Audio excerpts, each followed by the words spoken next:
Did the Trump administration's public service cuts really affect the response to fatal floods in central Texas? Blaming President Trump for these floods is a depraved lie, and it serves no purpose during this time of national mourning. At least 100 people, including 28 children, are confirmed to have died, and dozens are still missing after flash floods caused the Guadalupe River to rise 8 metres in less than an hour late last week. And as the search operation continues, the US president is facing questions over whether staffing cuts at the National Weather Service affected how the flood warnings were managed. This is a 100-year catastrophe, and it's just so horrible to watch. The Weather Service is one of many US agencies forced to cut staffing levels under the efficiency drives carried out by the president and his former advisor Elon Musk. The National Weather Service Employees Organisation told NBC that the local weather forecasting offices were adequately staffed ahead of the floods, but some positions were vacant or not filled permanently, and that's prompted concerns that it could have affected the level of coordination between forecasters and local officials. There were record-breaking lead times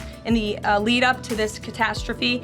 There is ongoing flood monitoring, and these offices were well staffed. In fact, one of the offices was actually overstaffed. They had more people than they need. So what kind of warnings did residents receive? The Weather Service issued a flood watch on Thursday afternoon local time, advising of potential rainfall of up to 17 centimetres. But it wasn't until the early hours of the next morning, when many people were still asleep, that those warnings became more serious. Mobile phone alerts started going out from just after 1 a.m, but phone reception in the area can be patchy and not everyone received the warnings. The Weather Service says it's heartbroken by the loss of life in Texas, and it's released a timeline of alerts and briefings it issued in the lead up to the floods. Some meteorologists have defended its work, saying the service did its job and that this was an extremely challenging event, partly because the storm hit when so many people were asleep and during a busy holiday weekend when the area was crowded. But Texas officials have suggested the warnings didn't reflect the seriousness of what was to come. This part of central Texas is known as Flash Flood Alley. Its steep hills, shallow rivers and semi-arid soils mean water can move very quickly through the region. And when the storm dumped several months' worth of rain in a short period of time, the impact on the Guadalupe River was catastrophic. At Camp Mystic, a Christian summer camp along the river, 27 children and counsellors are confirmed to have died. Local officials haven't answered why the camp wasn't evacuated ahead of the floods, saying they're still focused on the search for those missing.